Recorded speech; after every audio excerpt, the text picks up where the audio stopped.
इंद्र द्वारा किए गए 8 छल, जिनके कारण देवताओं को भी होना पड़ा शर्मसार। आइए सुनते हैं उसके बारे में। जब संपूर्ण धरती बर्फ से ढकी हुई थी और बस कुछ जगहें रहने लायक बची थी, उसमें से एक था देवलोक, जिसे इंद्रलोक और स्वर्गलोक भी कहते थे। यह लोक हिमालय के उत्तर में था। सभी देवता, गंधर्व, यक्ष और अप्सरा आदि देव या देव समर्थक जातियां हिमालय के उत्तर में ही रहती थी। उपयुक्त जलवायु होने से युद्ध कर इस क्षेत्र पर सभी अपना अधिकार चाहते थे और यहाँ रहने के लिए सभी प्रयत्नशील थे। इंद्र यहाँ का राजा था और उसने अपने साम्राज्य का विस्तार हिमालय के दक्षिण में सभी हिमालयवर्ती राज्य पर जमा रखा था। इंद्र का चरित्र और कार्य, इंद्र को सभी देवताओं का राजा माना जाता है। वही वर्षा पैदा करता है और वही स्वर्ग पर शासन करता है। वह बादलों और विद्युत का देवता है। सफेद हाथी पर सवार इंद्र का अस्त्र वज्र है, जो दधीचि ऋषि की हड्डियों से बना है। इस वज्र के माध्यम से इंद्र मेघ और बिजली को अपने तरीके से संचालित कर अपने शत्रुओं पर प्रहार करने की क्षमता रखता है। इंद्र किसी भी साधु और राजा को अपने से शक्तिशाली नहीं बनने देता था, इसलिए वह कभी तपस्वियों को, कभी अप्सराओं से मोहित कर पथ भ्रष्ट कर देता था, तो कभी राजाओं के अश्वमेघ यज्ञ के घोड़े चुरा लेता था। साम दाम दंड भेद और सभी तरीके से अपना सिंहासन को बचाने का प्रयास तो करता ही था, साथ ही वह इस प्रकार के दौरान कभी कभी ऐसा भी कार्य कर जाता है जो देवताओं को शोभा नहीं देता, जिसके कारण देवताओं को बहुत बदनामी झेलनी पड़ी। हालांकि इंद्र जैसे और भी देवता थे जिनके कृत्यों के कारण उनके स्वर्ग से उनको निकाल दिया गया और फिर उन्होंने पाताल लोक में जाकर अपनी एक अलग ही सत्ता कायम कर ली। आओ जानते हैं देवता इंद्र द्वारा किए गए ऐसे 8 कार्य जिनके कारण उन्हें छली और पापी तक कहा जाता है। इन कार्यों में जरूरी नहीं कि उनके द्वारा किए गए छल ही हो, उनके द्वारा ऐसे भी कार्य शामिल हैं जिसके कारण सभी देवताओं को शर्मसार होना पड़ा था। पहला कारनामा, असुरों से छल। संभवतः यह 9078 ईसा पूर्व की बात है, जब असुरों के राजा बलि ने स्वर्ग पर चढ़ाई कर दी थी और इंद्र सहित सभी देवताओं को वहां से भगा दिया गया। उल्लेखनीय है, वृत्र यानी प्रथम मेघ के वंशज हिरण्यकश्यप का पुत्र प्रहलाद था। प्रहलाद के पुत्र विरोचन और पुत्र महाबली था। राजा बलि की सहायता से ही देवराज इंद्र ने समुद्र मंथन किया था। समुद्र मंथन के दौरान इंद्र ने असुरों के साथ हर जगह छल किया। जो 14 रत्न प्राप्त हुए उनका बंटवारा भी छल पूर्ण तरीके से ही संपन्न हुआ। हालांकि असुर यह सोचकर संतुष्ट हो जाते थे कि अपने को इन वस्तुओं से क्या लेना देना, अपने को तो बस अमृत ही चखकर अजर अमर हो जाना है। लेकिन जब अंत में अमृत निकला तो वहां भी उनके साथ छल हो गया। देवताओं और दैत्यों के बीच अमृत बंटवारा को लेकर जब झगड़ा हो रहा था, तब देवराज इंद्र के संकेत पर उनका पुत्र जयंत अमृत कुंभ को लेकर भाग गया। तब कुछ दानवों ने उसका पीछा किया। अंत में विष्णु ने मोहिनी रूप लेकर अमृत बांटने का कार्य किया। इस दौरान विष्णु अपनी मायावी शक्ति से अमृत का कुंभ तक बदल देते थे। तब दानवों को बांटने की बारी आती। भगवान की इस चाल को राहु नामक दैत्य समझ गया। वह देवता का रूप बनाकर देवताओं में जाकर बैठ गया और प्राप्त अमृत को मुख में डाल लिया। जब अमृत उसके कंठ में पहुंच गया, तब चंद्रमा तथा सूर्य ने पुकारकर कहा कि ये राहु दैत्य है। यह सुनकर भगवान विष्णु ने तत्काल अपने सुदर्शन चक्र से उसका सिर गर्दन से अलग कर दिया। फिर भी अमृत के प्रभाव से उसके सिर और धड़ अलग अलग रहकर भी अजर अमर हो गए। उसके सिर का नाम तो राहु ही है, लेकिन उसके धड़ को केतु कहते हैं। दूसरा कारनामा, बलि से छल। इंद्र ने राजा बलि के साथ कई बार छल किए। एक बार इंद्र और सभी देवताओं को बचाने के लिए इंद्र के निवेदन पर भगवान विष्णु ने वामन बनकर राजा बलि से छल पूर्वक 3 पग भूमि मांग ली थी। दानवीर राजा बलि ने भी दान दे दिया। उसे नहीं मालूम था कि मैं जिसे दान दे रहा हूँ वे विष्णु हैं। अंत में विष्णु ने अपना आकार बढ़ाया और 2 पग में ही तीनों लोकों को नाप दिया। तब उन्होंने बलि से कहा कि अब तीसरा पग कहाँ रखूं? राजा बलि ने कहा कि अब तो भगवान मेरा सिर ही बचा है। विष्णु ने उसकी दानवीरता और सत्यवादिता के चलते उसके सिर पर पैर रखा और उसे पाताल लोक पहुंचा दिया और वरदान दिया कि तू भी देवता की तरह अजर अमर रहेगा और आज से तू हमेशा के लिए पाताल लोक का राजा बना रहेगा। तीसरा कारनामा, अहिल्या के साथ छल। देवी अहिल्या की कथा का वर्णन वाल्मीकि रामायण के बालकांड में मिलता है। अहिल्या अत्यंत ही सुंदर, सुशील और पतिव्रता नारी थी। उनका विवाह ऋषि गौतम से हुआ था। दोनों ही वन में रहकर तपस्या और ध्यान करते थे। ऋषि गौतम की न्याय सूत्र के रचयिता हैं। शास्त्रों के अनुसार सचीपति इंद्र ने गौतम की पत्नी अहिल्या के साथ छल से सहवास किया था। अहिल्या की सुंदरता के कारण सभी ऋषि मुनि, देव, असुर उन पर मोहित थे। देवताओं के राजा इंद्र तो कुछ ज्यादा ही मोहित हो चले थे। इंद्र के मन में अहिल्या को पाने का लोभ हो आया। बस फिर क्या था, एक दिन ऋषि के आश्रम के बाहर देवराज इंद्र रात्रि के समय मुर्गा बनकर बांग देने लगे। गौतम मुनि को लगा कि सुबह हो गई। मुनि उसी समय उठकर प्रातः स्नान के लिए आश्रम से निकल गए। इंद्र ने मौका देखकर गौतम मुनि का वेश धारण कर लिया और देवी अहिल्या का पास आ गया। इधर जब गौतम मुनि को अनुभव हुआ कि अभी रात्रि शेष है और सुबह होने में समय है, तब वे वापस आश्रम की तरह लौट चले। मुनि जब आश्रम के पास पहुंचे तब इंद्र उनके आश्रम से बाहर निकल रहे थे।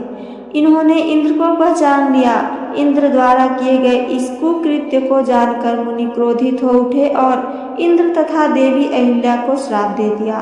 देवी अहिल्या द्वारा बार बार क्षमा याचना करने और यह कहने पर भी कि इसमें मेरी कोई दोष नहीं है, पर गौतम मुनि ने कहा कि तुम शीला बनकर यहाँ निवास करोगी। त्रेता युग में जब भगवान विष्णु राम के रूप में अवतार लेंगे तब उनके चरण रस से तुम्हारा उद्धार होगा। चौथा कारनामा, कर्ण के साथ छल। भगवान कृष्ण यह भली भांति जानते थे कि जब तक कर्ण के पास उसका कवच और कुंडल है तब तक उसे कोई नहीं मार सकता। ऐसे में अर्जुन की सुरक्षा की कोई गारंटी नहीं थी। उधर देवराज इंद्र भी चिंतित थे क्योंकि अर्जुन उनका पुत्र था। भगवान कृष्ण और देवराज इंद्र दोनों जानते थे कि जब तक कर्ण के पास पैदाइशी कवच और कुंडल है वह युद्ध में अजेय रहेगा। तब कृष्ण ने देवराज इंद्र को एक उपाय बताया और फिर देवराज इंद्र एक ब्राह्मण के वेश में पहुंच गए कर्ण के द्वार पर। देवराज भी सभी के साथ लाइन में खड़े हो गए। कर्ण सभी को कुछ न कुछ दान दे रहे जा रहे थे। बाद में जब देवराज का नंबर आया तो दानी कर्ण ने पूछा, प्रियवर आज्ञा कीजिए, किस वस्तु की अभिलाषा लेकर आए हैं? विप्र बने इंद्र ने कहा, हे महाराज, मैं बहुत दूर से आपकी प्रसिद्धि सुनकर आया हूँ। कहते हैं कि आप जैसा दानी तो इस धरा पर दूसरा कोई नहीं है। तो मुझे आशा ही नहीं बल्कि विश्वास है कि मेरी इच्छित वस्तु तो मुझे अवश्य आप देंगे ही। फिर भी मन में कोई शंका न रहे, इसलिए आप संकल्प कर ले, तभी मैं आपसे मांगूंगा, अन्यथा आप कहें तो मैं खाली हाथ चला जाता हूँ। तब ब्राह्मण के वेश में इंद्र ने और भी विनम्रता पूर्वक कहा, नहीं नहीं राजन, आपके प्राण की कामना हम नहीं करते, बस हमें इच्छित वस्तु मिल जाए तो हमें आत्म शांति मिले। पहले आप प्रण कर ले तो ही मैं आपसे दान मांगू। कर्ण ने तैस में आकर जल हाथ में लेकर कहा, हम प्रण करते हैं प्रियवर, अब तुरंत मांगिए। तब छन्न इंद्र ने कहा, राजन, आपके शरीर के कवच और कुंडल हमें दान स्वरूप चाहिए। एक पल के लिए सन्नाटा छा गया। कर्ण ने इंद्र की आंखों में झांका और फिर दानवीर कर्ण ने बिना एक क्षण भी गंवाए अपने कवच और कुंडल अपने शरीर से खंजर की सहायता से अलग किए और ब्राह्मण को सौंप दिए। इंद्र ने तुरंत वहां से दौड़ ही लगा दी और दूर खड़े रथ पर सवार होकर भाग गए, इसलिए कि कहीं उनका राज खुलने के बाद कर्ण बदल न जाए। कुछ मील जाकर इंद्र का रथ नीचे उतरकर भूमि में धंस गया। तभी आकाशवाणी हुई, देवराज इंद्र, तुमने बड़ा पाप किया है। अपने पुत्र अर्जुन की जान बचाने के लिए तूने छल पूर्वक कर्ण की जान खतरे में डाल दी है। अब यह रथ यहीं धंसा रहेगा और तू भी यहीं धंस जाएगा। तब इंद्र ने आकाशवाणी से पूछा, इससे बचने का उपाय क्या है? तब आकाशवाणी ने कहा, अब तुम्हें दान दी गई वस्तु के बदले में बराबरी की कोई चीज तुझे देना होगा। इंद्र क्या करते, उन्होंने यह मंजूर कर लिया। तब वे फिर से कर्ण के पास गए, लेकिन इस बार ब्राह्मण के वेश में नहीं। कर्ण ने उन्हें आता देखकर कहा, देवराज आदेश कीजिए, और क्या चाहिए? इंद्र ने झेपते हुए कहा, हे दानवीर कर्ण, अब मैं याचक नहीं हूँ, बल्कि आपको कुछ देना चाहता हूँ। कवच कुंडल को छोड़कर मांग लीजिए, आपको जो कुछ भी मुझसे चाहिए। कर्ण ने कहा, देवराज मैंने आज तक कभी किसी से कुछ नहीं मांगा और न ही मुझे कुछ चाहिए। कर्ण सिर्फ दान देना जानता है, लेना नहीं। तब इंद्र ने विनम्रता पूर्वक कहा, महाराज कर्ण, आपको कुछ तो मांगना ही पड़ेगा, अन्यथा मेरा रथ और मैं यहाँ से नहीं जा सकता हूँ। आप कुछ मांगेंगे तो मुझ पर बड़ी कृपा होगी। आप जो कुछ भी मांगेंगे मैं देने को तैयार हूँ। कर्ण ने कहा, देवराज आप कितना ही प्रयत्न कीजिए, लेकिन मैं सिर्फ दान देना जानता हूँ, लेना नहीं। मैंने जीवन में कभी कोई दान नहीं लिया। तब लाचार इंद्र ने कहा, मैं यह वज्र रूपी शक्ति आपको बदले में देकर जा रहा हूँ। तुम इसको जिसके ऊपर भी चला दोगे वो बच नहीं पाएगा, भले ही साक्षात काल के ऊपर ही चला देना, लेकिन इसका प्रयोग सिर्फ एक बार ही कर पाओगे।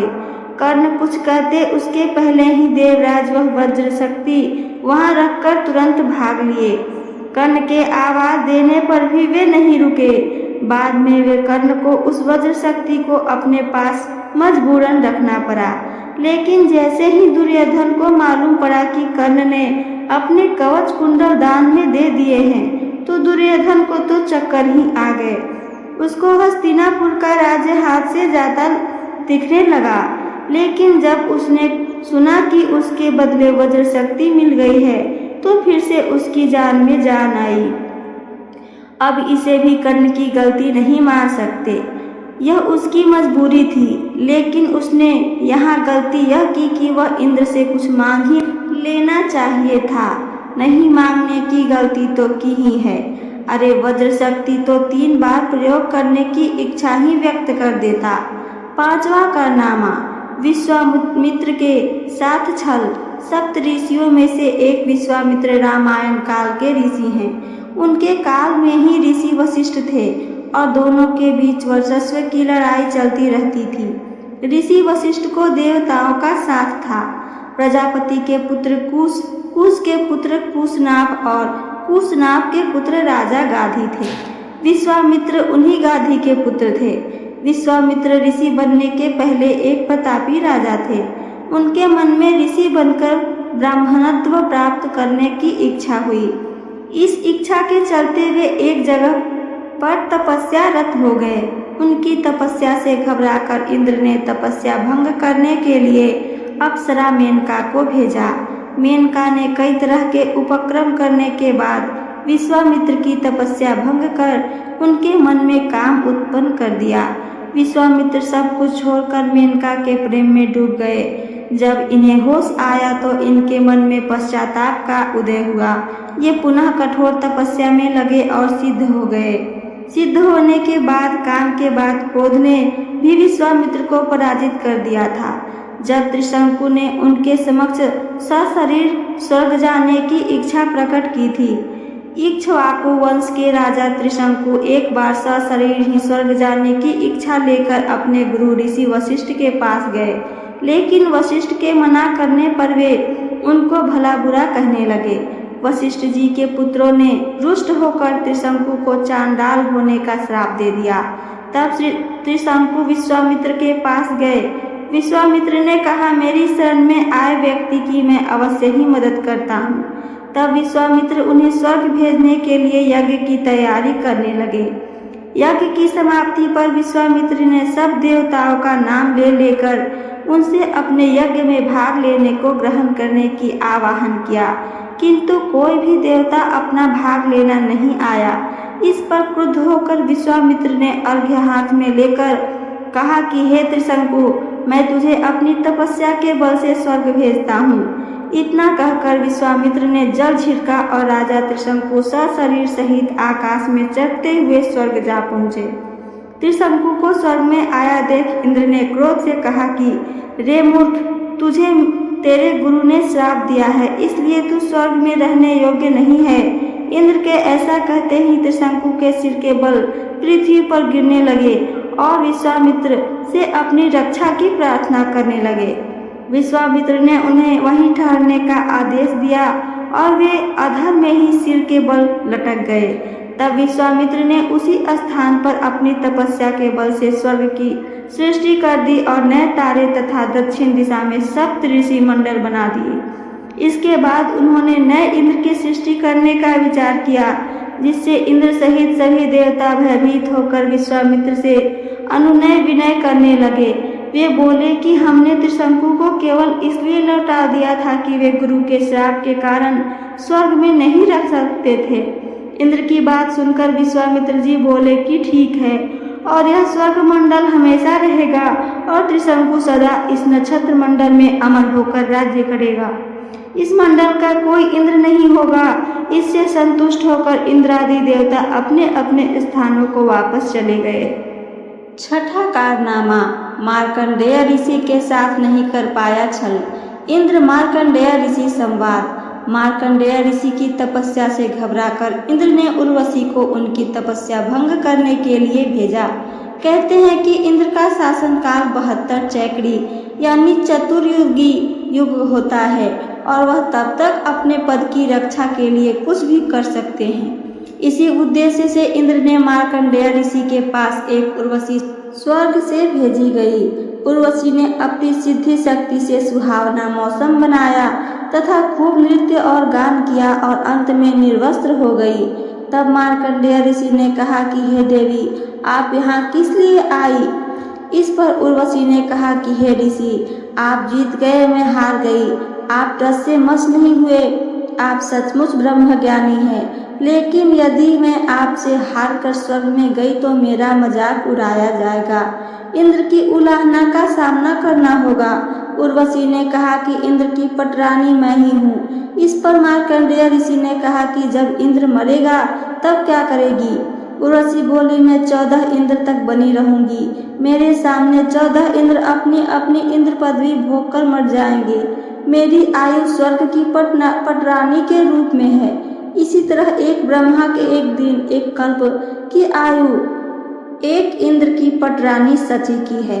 अंत में इस संवाद के बीच ही फिर इंद्र आया तथा कहने लगा कि हे ऋषि, आप जीत गए, हम हार गए, चलो आप अब इंद्र के सिंहासन पर विराजमान हो। इस पर मार्कंडेय ऋषि बोले, रे इंद्र, क्या कह रहा है? इंद्र का राज मेरे किस काम का? मैं तो ब्रह्म ज्ञान की साधना कर रहा हूँ। वहाँ पर तेरे जैसे लाखों इंद्र है, तू भी अनन्य मन से नीचे की साधना, ब्रह्मा विष्णु शिव तथा देवी देवताओं का त्याग करने को अनन्य मन कहते हैं। ब्रह्मा की साधना कर ले, ब्रह्मलोक में साधक कल्पों तक मुक्त हो जाता है। इस पर इंद्र ने कहा कि ऋषि जी, फिर कभी देखेंगे, अभी तो मौज करने दो। यदि आप मेरे सिंहासन पर नहीं बैठना चाहते हो तो ठीक है, यह अच्छी बात है, आप साधना करते रहें। अब यह तो कम से कम स्पष्ट हो गया कि आप इंद्र पद के लिए साधना नहीं कर रहे हैं, तो मैं निश्चिंत हूँ। सातवां कारनामा, कृष्ण के साथ भी किया था युद्ध। भगवान कृष्ण के पहले इंद्रोत्सव नामक उत्तर भारत में एक बहुत बड़ा त्योहार होता था। भगवान कृष्ण ने इंद्र की पूजा बंद करवाकर गोपोत्सव, रंग पंचमी और होलिका का आयोजन करना शुरू किया। श्री कृष्ण का मानना था कि हमारे आसपास जो भी चीजें हैं उनसे हम बहुत ही प्रेम करते हैं, जैसे गाय, पेड़, गोवर्धन पर्वत। तब गोवर्धन पर्वत साल भर हरी भरी घास या फल फूल एवं शीतल जल को प्रवाहित करता था। श्री कृष्ण के शब्दों में ये सब हमारी जिंदगी है। यही लोग, यही पेड़, यही जानवर, यही पर्वत हैं जो हमेशा हमारे साथ हैं और हमारा पालन पोषण करते हैं। इन्हीं की वजह से हमारी जिंदगी है। ऐसे में हम किसी ऐसे देवता की पूजा क्यों करें जो हमें भय दिखाता है? मुझे किसी देवता का डर नहीं। अगर हमें चढ़ावे और पूजा का आयोजन करना ही है तो अब हम गोपोत्सव मनाएंगे, इंद्रोत्सव नहीं। इंद्र को आया तब क्रोध। श्री कृष्ण के निवेदन पर स्वर्ग के सभी देवी और देवताओं की पूजा बंद हो गई। धूमधाम से गोवर्धन पूजा शुरू हो गई। जब इंद्र को इस बारे में पता चला तो उन्होंने प्रलयकालीन बादलों को आदेश दिया कि ऐसी वर्षा करो कि सारे ब्रजवासी डूब जाएं और मेरे पास क्षमा मांगने पर विवश हो जाएं। जब वर्षा नहीं थमी और ब्रजवासी कराहने लगे तो भगवान श्री कृष्ण ने गोवर्धन पर्वत को अपनी उंगली पर धारण कर उसके नीचे ब्रजवासियों को बुला लिया। गोवर्धन पर्वत के नीचे आने पर ब्रजवासियों पर वर्षा और गर्जन का कोई असर नहीं हो रहा था। इससे इंद्र का अभिमान चूर चूर हो गया। बाद में श्री कृष्ण का इंद्र से युद्ध भी हुआ और इंद्र हार गए। 8वां छल। बाल हनुमान की तोड़ दी थी ठुड्डी। इस बार रामदूत हनुमान अपने बालपन में सूर्य को आकाश फल समझकर खाने के लिए दौड़े तो रास्ते में उनको रोकने के लिए वरुण देव और अग्नि देव ने उनको सूर्य के समीप जाने से रोका, लेकिन हनुमान जी उनको परास्त कर आगे बढ़ गए। तब एक एक करके सभी देवता उन्हें रोकने के लिए उपस्थित हुए, लेकिन वे उनका कुछ नहीं बिगाड़ पाए। इस दौरान राहु ने भी हनुमान जी को रोकने का भरपूर प्रयास किया, क्योंकि उस दिन अमावस्या थी और राहु सूर्य को ग्रसने वाला था, लेकिन उसे मुक्की खानी पड़ी। अंत में उन्होंने सूर्य को निगल ही लिया। राहु दौड़ता हुआ इंद्र के पास गया और उनसे कहा, देवराज, आपने मुझे अपनी क्षुधा शांत करने के साधन के रूप में सूर्य और चंद्र दिए थे। आज अमावस्या के दिन जब मैं सूर्य को ग्रस्त करने गया तब देखा कि दूसरा राहु सूर्य को पकड़कर निगल गया। राहु की बात सुनकर इंद्र घबरा गए और उसे साथ लेकर सूर्य की ओर चल पड़े। राहु को देखकर हनुमान जी सूर्य को छोड़ राहु पर झपटे। राहु ने इंद्र को रक्षा के लिए पुकारा तो उन्होंने हनुमान जी पर अपने वज्र से प्रहार कर दिया, जिससे वे एक पर्वत पर गिरे और उनकी बाईं ठुड्डी टूट गई। हनुमान जी की यह दशा देखकर पवन देव को क्रोध आ गया और उन्होंने संसार की वायु गति रोक दी। इससे संसार के सभी प्राणी सांस न ले सके और एक एक करके सभी मरने लगे। तब ब्रह्मा ने मूर्छित हनुमान को गोद में लिए उदास बैठे पवन देव को समझाया और हनुमान जी को पुनः होश में लाए। वायुदेव ने फिर से गति शुरू कर दी। ब्रह्मा जी ने कहा कि आज के बाद कोई भी अस्त्र या शस्त्र इसके अंग को हानि नहीं पहुंचा सकेगा। सूर्यदेव ने कहा कि उसे अपने तेज का शतांश प्रदान करेंगे तथा शास्त्र मर्मज्ञ होने का भी आशीर्वाद दिया। वरुण ने कहा कि मेरे पास और चलिए, यह बालक सदा सुरक्षित रहेगा। यमदेव ने अवस्थ्य और निरोग रहने का आशीर्वाद दिया। यक्षराज, कुबेर, विश्वकर्मा आदि देव ने भी अमोघ वरदान दिए। तब इंद्र ने क्षमा मांगते हुए कहा कि इसका शरीर वज्र से भी कठोर होगा। इंद्र द्वारा उनकी ठुड्डी अर्थात हनु टूटने के कारण उनका नाम हनुमान और वज्र के समान कठोर शरीर हो जाने के कारण वज्रंग बलि हो गया। तो ये थी मेरी आज की कथा। मेरी कथा आप सबको पसंद आई हो तो चैनल को सब्सक्राइब करना ना भूलें, साथ साथ कमेंट करके हमें ज़रूर बताइए। सुनने के लिए धन्यवाद। जय श्री कृष्णा, राधे राधे, जय श्री राम।